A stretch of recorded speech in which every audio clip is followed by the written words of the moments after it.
I am Chelsea Moreland, a 31 years old woman.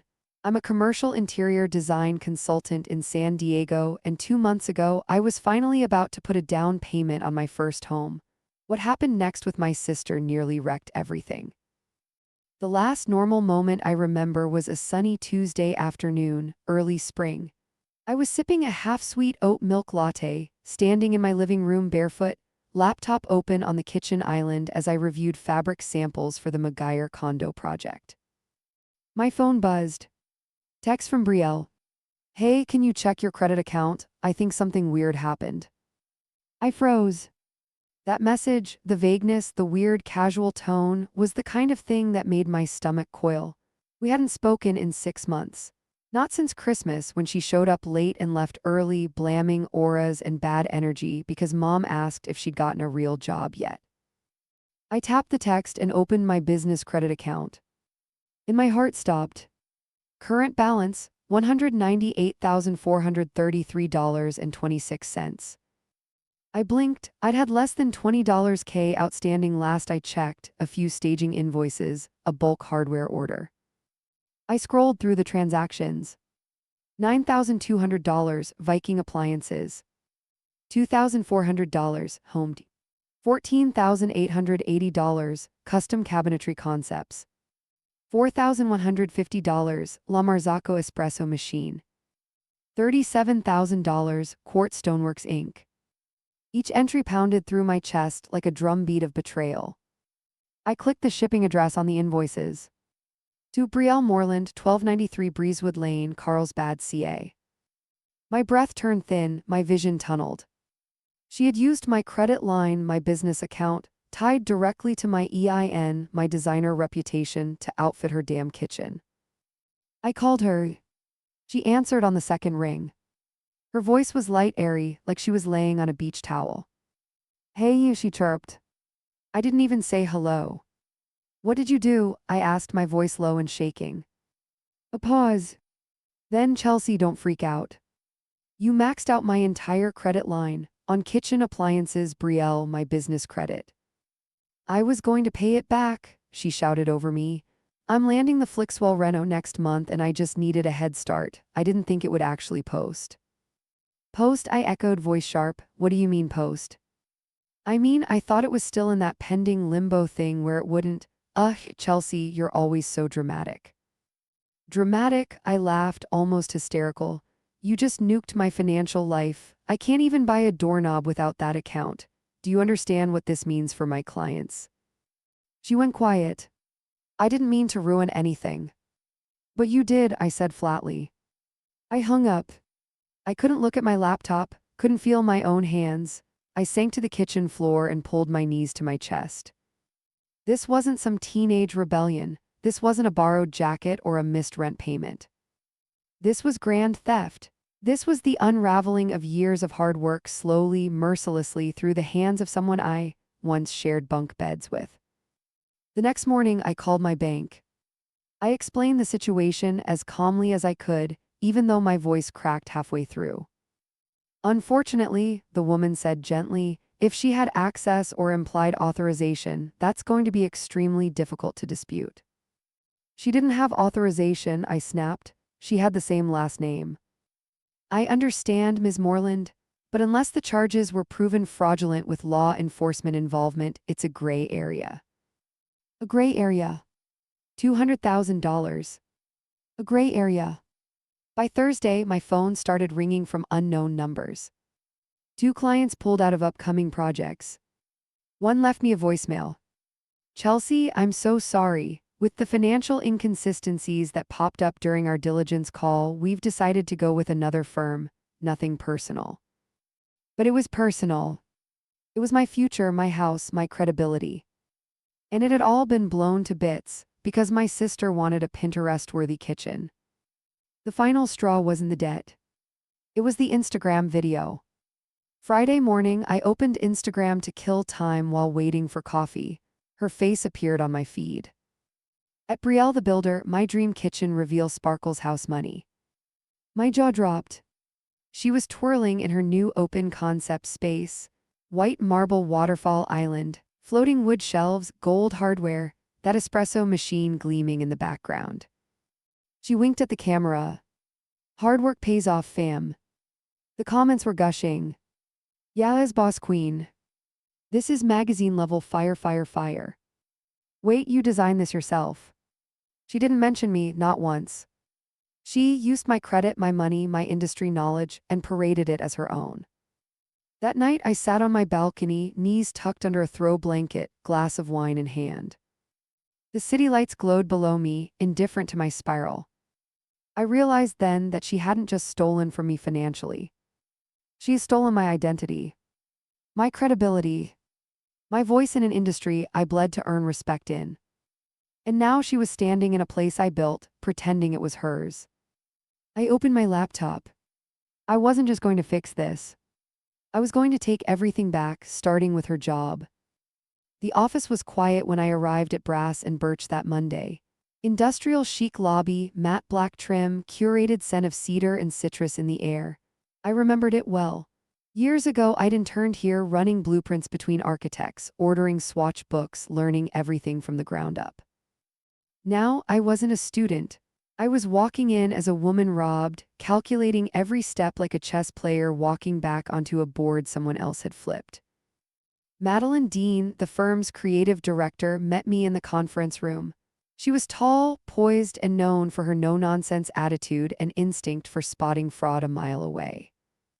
We shook hands, her grip was firm. You said you have something I need to see. I slid a slim folder across the table.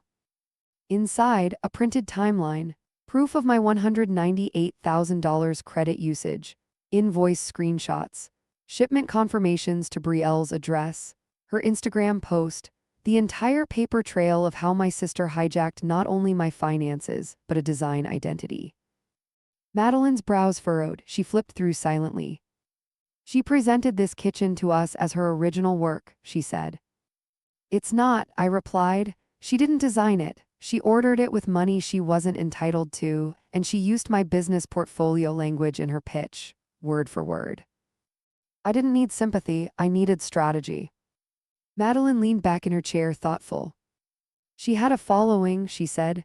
We were hoping to expand into younger markets, but we had questions about her execution. The invoices were odd.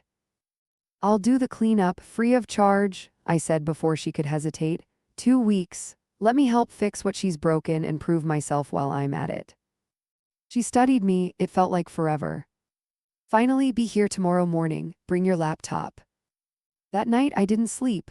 My nerves ran circuits inside me, hot, sharp, electric. I kept picturing Brielle's Instagram reel and the comments. Design goals, smiling face with hard eyes.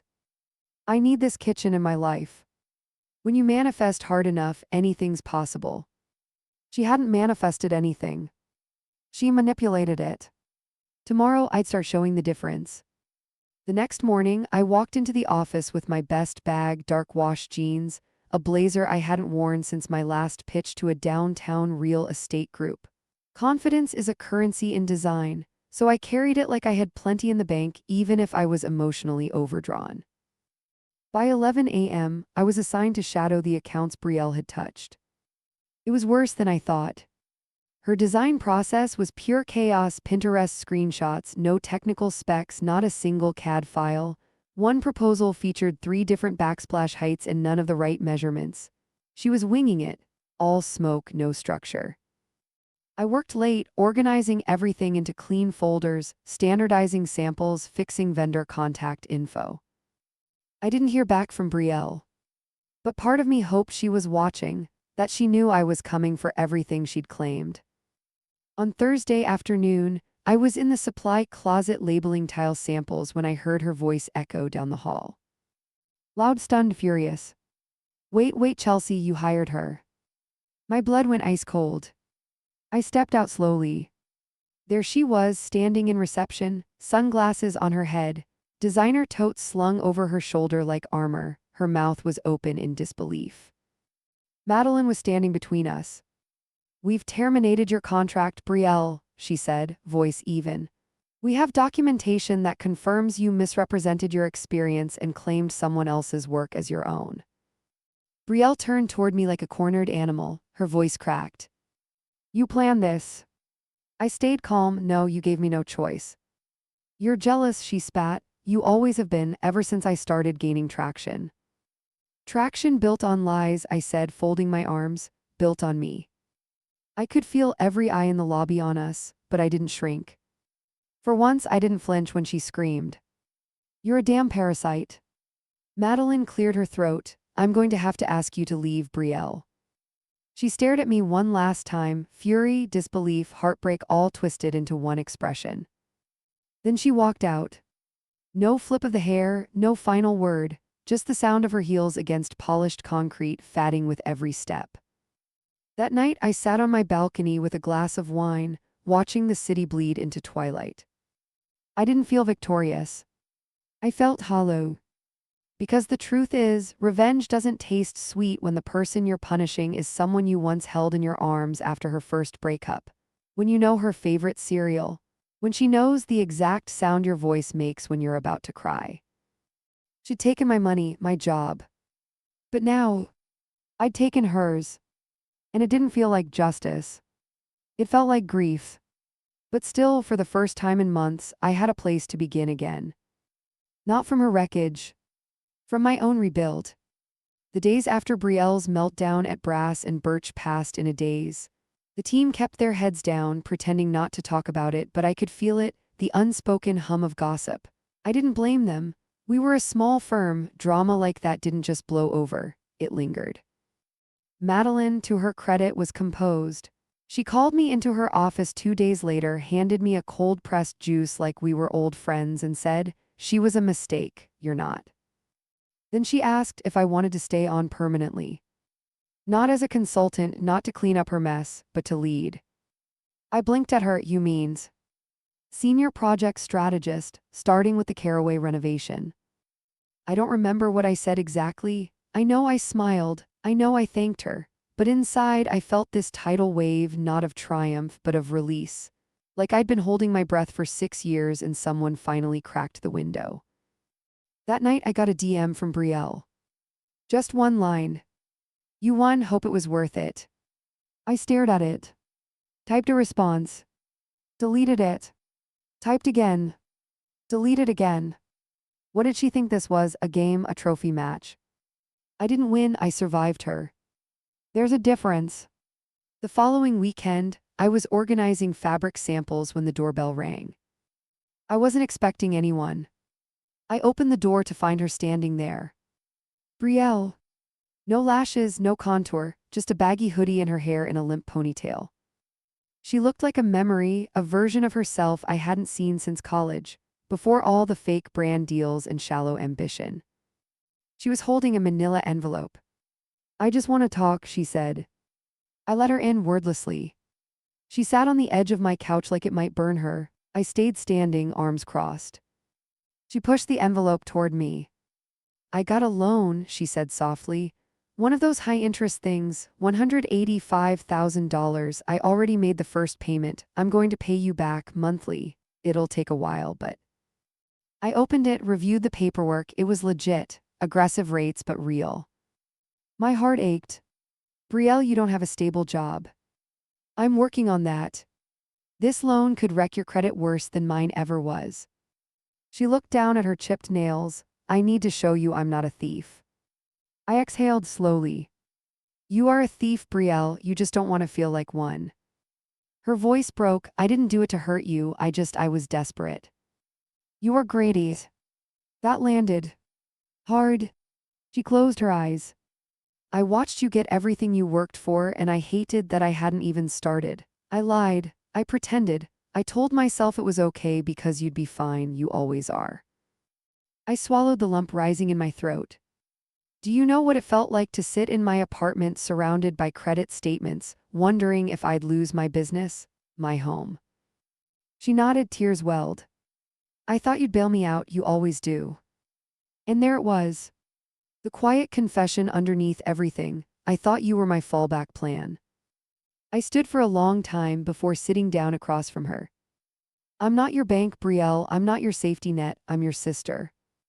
She nodded, tears falling now. I'm sorry, she whispered, I mean it this time. I looked at her. really looked. And maybe, for the first time in years, I saw not the liar or the leech, but the little girl who used to braid my hair during cartoons and cry when I got my heart broken. I didn't forgive her, but I believed she meant it. I nodded. That's a start. She left quietly, and when the door shut behind her, I didn't cry. I didn't spiral. I didn't pour wine and stare out the window like a tragic movie character. I just sat, present, still, alive in a life that finally felt like it belonged to me again. 3 days passed without a word. I half expected a follow-up text from Brielle, maybe another tearful voicemail, a string of emojis she used when trying to patch things up without saying anything real. But nothing came. Just the silence, thick, humming, unfamiliar. I didn't know what to do with it. For the first time in years, she wasn't orbiting me, not as a burden, not as a flame I kept trying to smother, just gone. I tried to throw myself into work, and to everyone else, I probably looked like I was thriving. I presented mood boards for the Caraway project that made the client clap. I mediated a design argument between a stubborn contractor and a stone supplier like a seasoned diplomat. But behind my eyes, a fog had started to settle, a strange grief, not over the money, not even the betrayal, but over something more abstract. What do you mourn when the person you're losing is still alive? That Saturday, I opened my mailbox to find a thick envelope with no return address. Just my name, written in a handwriting I hadn't seen since middle school. It was hers. Inside, 5 pages handwritten. Neat cursive, no crossings out, just slow, deliberate ink. I sat at my kitchen island and read it in silence. I know I lost you. I don't write this hoping to fix that. I write it because, for the first time, I'm not lying, not to you, not to myself. She told me things I didn't expect. How she'd envied me since I got accepted to USC. How she used to lie awake wondering why it was always me, the grounded one, the chosen one. How every time she faked another brand deal or posted a curated story, she felt less like a person and more like a costume. I hated the version of me you saw because you saw through it. And that made me hate you too. Even when you didn't deserve it. She talked about the kitchen, how she knew the moment she clicked submit on the first order that she had crossed a line she couldn't uncross. I thought maybe if I made it beautiful enough, it would justify the mess. That if I impressed people, if I went viral, the damage wouldn't matter. She said watching me testify in court undid her. That seeing me tell the truth, calmly, firmly, publicly, shattered the illusion that she could keep running. You didn't even raise your voice. You didn't cry. You just spoke like someone who deserved better. And I realized for the first time that you always had. She closed with this. I don't expect forgiveness, but I want to earn the right to look you in the eye again one day. And not flinch. If you ever write a book about us, and you probably will, don't make me the villain. Make me the warning. The ghost that got too close to the fire. I didn't realize I was crying until a tear hit the paper. Not because the letter fixed anything, but because it was the first time Brielle didn't try to sell me a version of herself. It wasn't sparkly, it wasn't curated. It was just real. I folded the letter carefully and slid it into a drawer I never used, the one where I kept old receipts, a childhood photo strip of us, and the faded postcard from Mom I never replied to. Then I walked to my balcony, wrapped myself in a blanket, and watched the planes make their descent over downtown. And I whispered to no one, that's a start. 2 days later, the DA's office called. The hearing was set. Brielle had pled guilty. She was being sentenced for fraud and identity theft, probation likely, community service, restitution payments scheduled. They asked if I wanted to submit a statement. I told them no. I didn't need to say anything else. I already had. When the hearing day came, I wore gray again. Not out of superstition, out of armor. The courtroom was cold as always, the lights too bright, the wooden bench unforgiving. Brielle sat beside her lawyer, back straight, hair tied simply. No mascara, just the real version of her, the one I'd met in my apartment days before. The judge read the charges, then the sentence. 18 months probation, Supervised, no jail time, repayment schedule approved, community service to begin within 30 days. I exhaled. Not relief. Not disappointment. Just exhaled. When Brielle turned to leave, she passed by where I was seated. Just for a second, her eyes met mine. She didn't smile. She didn't mouth, "I'm sorry." She just nodded. And I nodded back. Not a truce. Not a reunion. Just two women slowly stepping out of the wreckage they'd built together. That night, I slept through the night for the first time in months. No midnight spirals. No imaginary arguments. Just sleep. I woke up the morning after the hearing to birdsong. It sounds like a cliché, birds outside the window, golden light slipping through the curtain like a movie ending. But it wasn't peace I felt. Not yet. It was more like an unburdening. The kind of stillness that follows a storm when you finally realize the roof held. I sat at the kitchen table with a cup of coffee and read the restitution agreement again. Brielle's payments would begin in 60 days. The paperwork was signed. The DA had sent confirmation. But the money wasn't what I cared about anymore.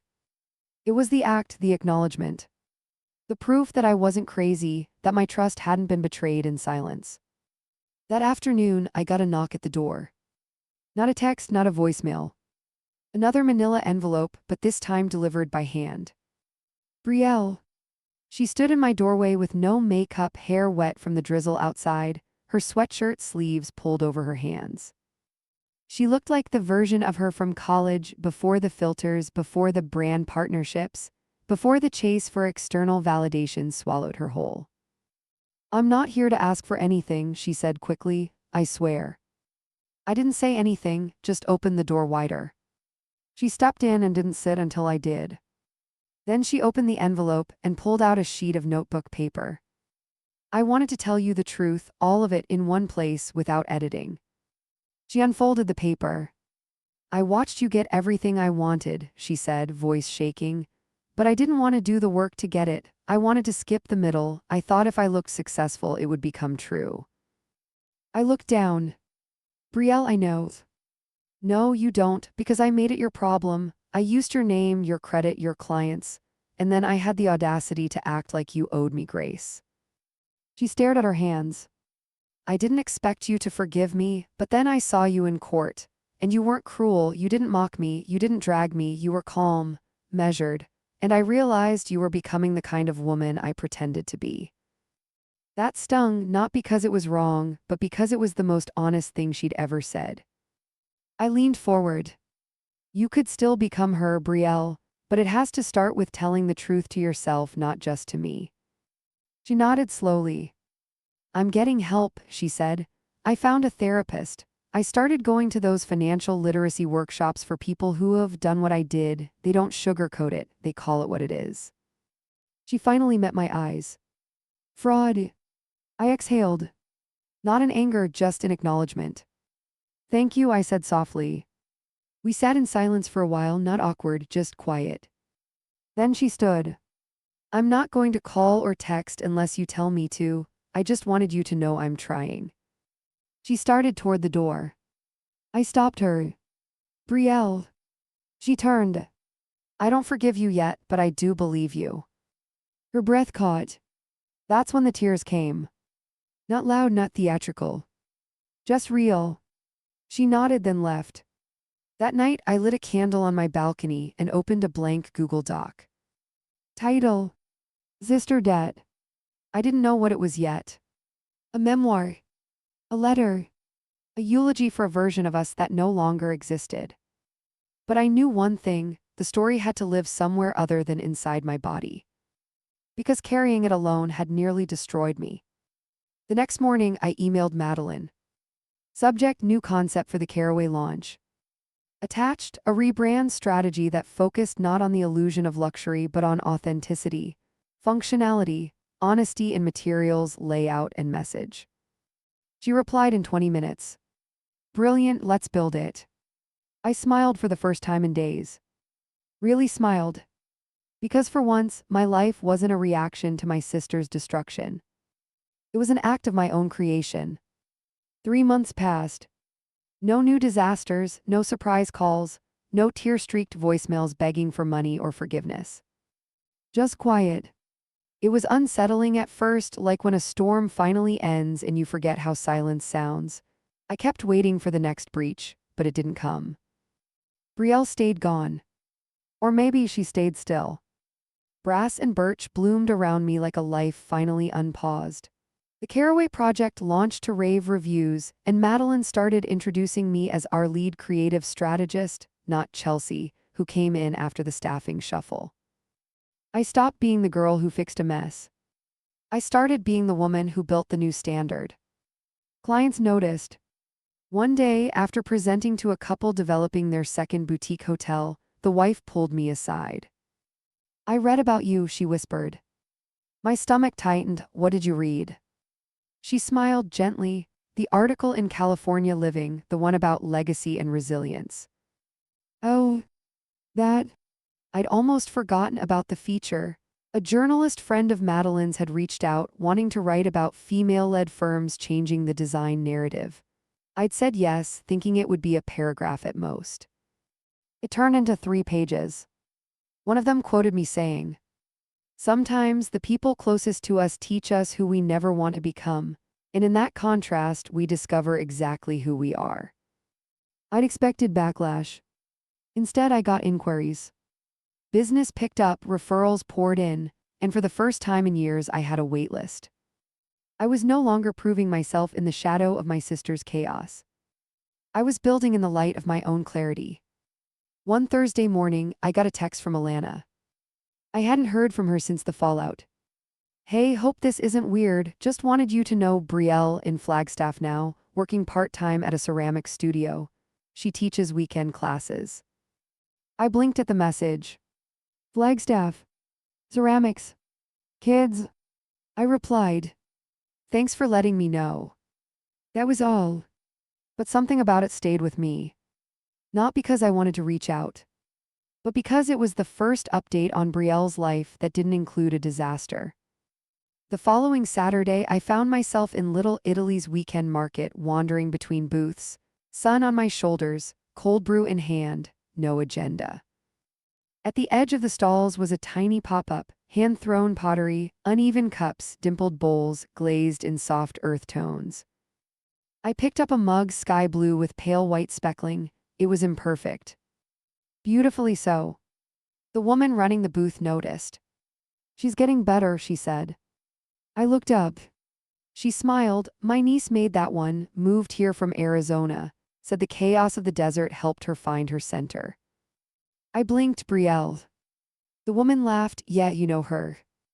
I nodded, stunned. "You could say that." I bought the mug. Paid in cash. Didn't leave my name.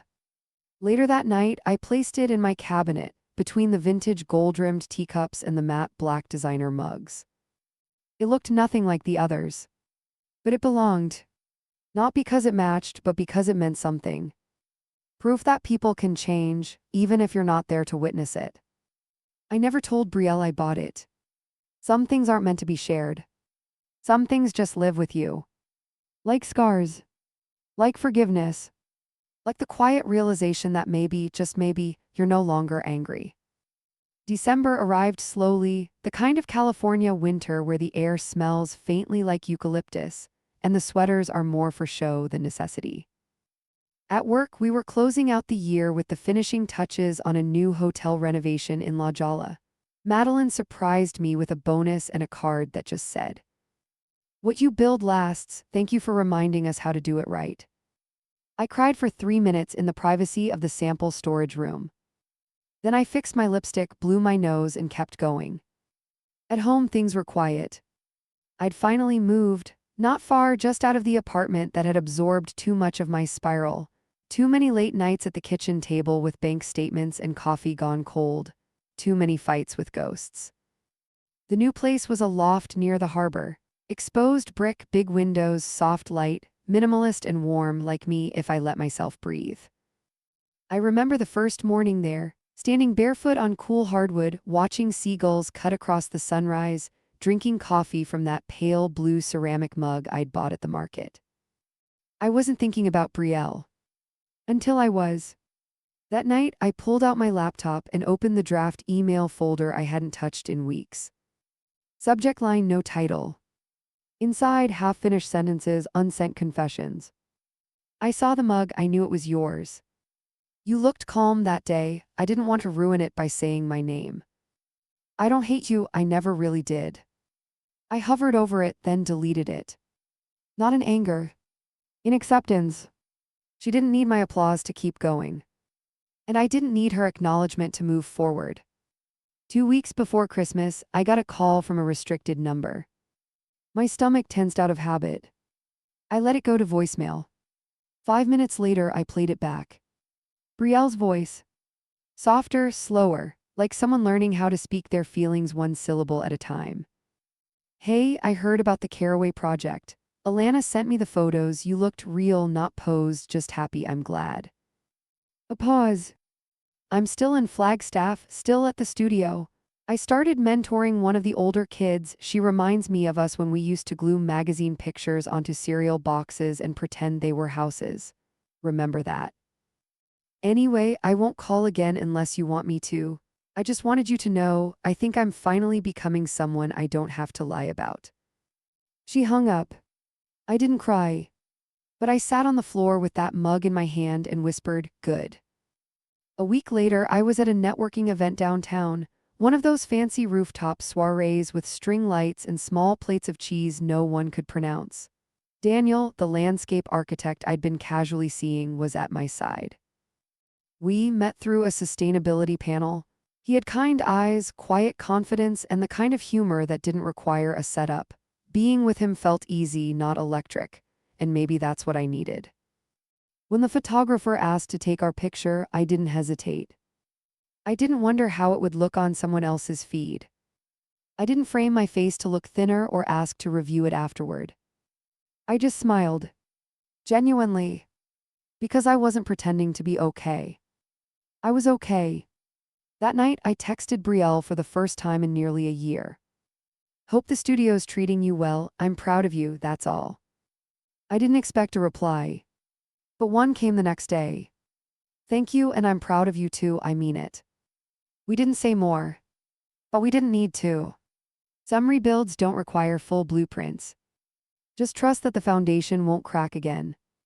Spring bloomed early that year. Not just outside, not just in the smell of citrus trees or the blush pink sky that wrapped itself around the harbor each morning, but inside me too, quietly, softly, like healing that didn't need fanfare. I was thriving not in a loud, Instagrammable way, in a quiet, deeply earned way. Our firm's newest project, a sustainable coastal retreat in Santa Barbara, was attracting national attention. A wellness magazine interviewed me. A design podcast asked me to guest host. Even Madeline started hinting at making me a full partner by year's end. It should have been the happiest chapter of my life. And in many ways it was. But with growth came space. And with space came echoes. One night, I opened my inbox to find an invitation. Brass and Birch Spring Portfolio Showcase. A rooftop event, black tie optional, press, clients, architects, celebration of the year's biggest projects and the people behind them. I was the headliner. My name in bold. I smiled, then froze. Because below the RSVP link was a question box. List any guests you'd like to include. And my fingers hovered above the keyboard. I didn't mean to think it. But I did. Should I invite Brielle? It came like a whisper, like a breeze that turns into a wind. She hadn't asked, hadn't hinted, there had been no manipulation, no strings. Just space, soft check-ins, small steps. And I wasn't sure if it was hope or habit that made me consider it. I closed the laptop. Didn't type her name. Didn't say yes or no. Just let the thought live in limbo. The night of the showcase was warm and honey-colored. The rooftop sparkled with fairy lights and champagne flutes. My exhibit stood at the center, a timeline of the Caraway project from concept to completion, mounted on sleek glass boards beside framed editorial clippings and tile samples arranged like sculpture. I wore navy silk, minimal jewelry, my hair swept back in a knot that felt like something my old self would have envied. As the sun dipped into the horizon, Madeline raised her glass. And none of this would have happened without Chelsea Moreland, the heart of this firm's evolution. People clapped, flashes popped. A small part of me wanted to shrink away from the attention. But a larger part of me stood taller. I gave a short speech, thanked my team, thanked my clients. I didn't cry. But I did say one thing that caught in my throat. This past year, I learned that what we build isn't just spaces, it's resilience. And the real designs, they start inside us. Afterward, I drifted to the edge of the balcony, sipping Prosecco, watching the lights of San Diego blink like constellations below. That's when I saw it. A notification on my phone. Voicemail 8:17 p.m. Unknown number. I played it. Her voice.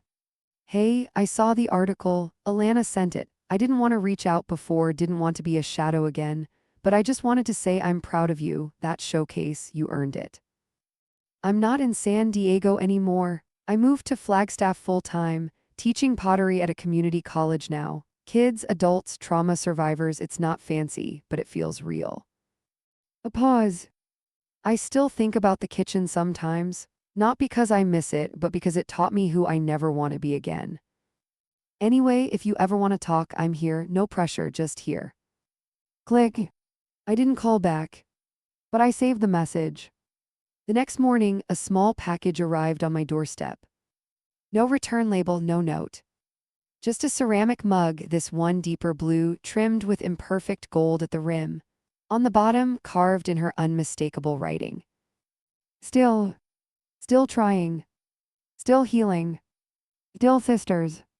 I placed it beside the first one. Then made coffee. There's a strange kind of grief in realizing someone has changed, without you. For years, I imagined myself at the center of Brielle's transformation, the catalyst, the confrontation, the voice of reason that finally got through to her. I thought if she ever got better, I'd be part of the story. But she got better quietly. Without my applause. Without needing me. And maybe that's what healing looks like, learning to want good things for someone, even if you're no longer the reason they arrive. Spring deepened. Work kept blooming. We landed a sustainability partnership with a Scandinavian firm, and Madeline finally used the word partner during a board meeting, casually, as if it had always been true. At night, I sometimes walked the harbor path barefoot. I used to listen to podcasts while I walked. Now I listen to the water. I started sleeping without white noise. My body no longer braced itself for incoming fires. And still, every so often, I'd reach for that mug, the deep blue one with gold at the rim, and wonder if maybe it meant more than a thank you. Maybe it was a peace treaty, or maybe just a quiet offering. One afternoon, I drove to Flagstaff. No text, no plan, just instinct. I told myself I wanted fresh air, mountains, an escape from meetings and samples and launch events, but deep down, I knew what I was doing. I found the community ceramics studio easily, nestled between a yoga studio and a bookstore that smelled like cedar and lemon tea. I walked in pretending to browse. The scent of wet clay and lavender hand soap clung to the air. Children laughed softly at a round table, tiny hands pressing animal shapes out of slabs. A teenage boy painted a half-formed vase in the corner, his tongue poking out in focus. And there, crouched next to a young girl shaping a bowl, was Brielle. Hair in a simple braid, denim apron streaked with clay, no glitter, no gloss, just her. She didn't see me. And I didn't stay. I slipped out quietly, heart thudding like I'd committed a crime. Back in my car, I sat behind the wheel for 15 minutes, just breathing. What was I expecting? A movie moment, tears, reunion music. I wasn't sure. But I knew one thing: she was okay. And I didn't need to witness it to believe it anymore. That night in my hotel room, I wrote her an email. Simple, direct, no drama. I stopped by the studio today, didn't say hi, just watched for a moment. You looked calm, present. It reminded me of when we were kids, when you helped me decorate that shoebox dream house in 6th grade. You always had a better eye for texture. I didn't stay because I didn't want to make it about me. I just wanted you to know. I see you. And for the first time in years, that doesn't hurt. See, I hit send. No attachment, no emoji, no expectation. Just release. 2 weeks passed. No reply. I didn't panic, I didn't second guess it.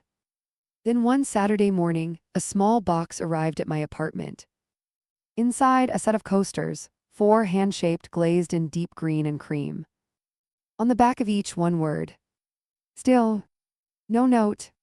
No signature. But I knew. I placed them on my coffee table next to the mug. And then I sat down, hands in my lap, heart soft in my chest. Not triumphant, not vindicated. Just still. Still here.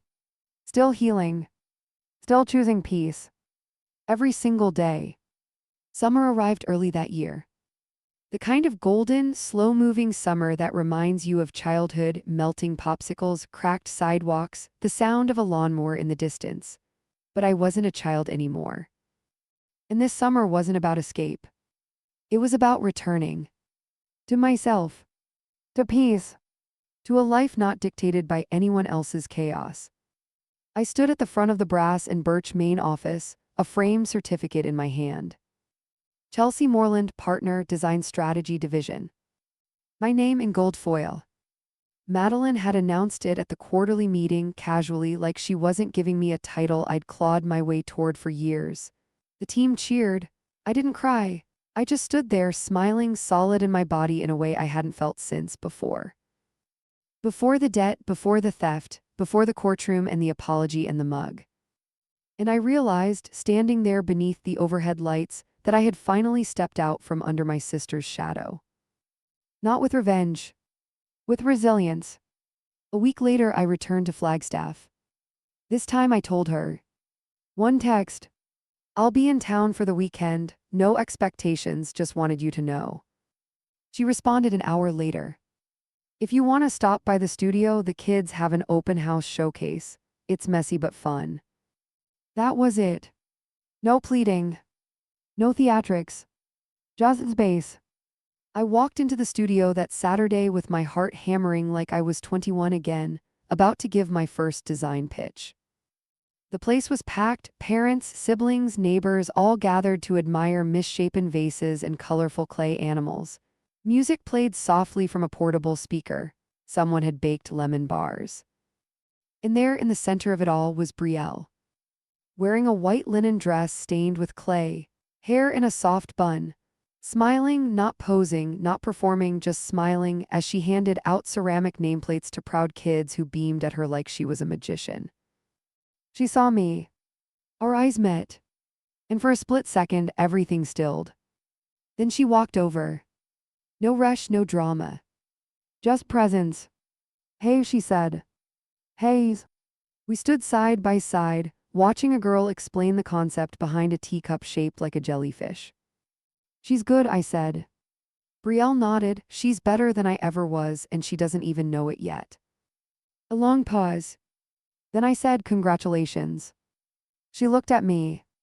Not just for this, for holding steady, for not running this time. Her voice was steady. I wanted to a lot. I smiled, me too. We both laughed. The kind of laughter that's hollowed out grief to make room for something new. Not a reunion, but a reorientation. A soft redrawing of boundaries we could both live inside. Later, she handed me a small box wrapped in brown paper. I made this last week, thought of you while glazing it. Inside, a small dish. Ivory base with a spiral of dark navy running from edge to center. At the bottom, carved in tiny lettering. Still sisters. I touched the lettering gently, like it might smudge. Thank you. No expectations, she said. I just wanted to offer it. I looked up. I receive it.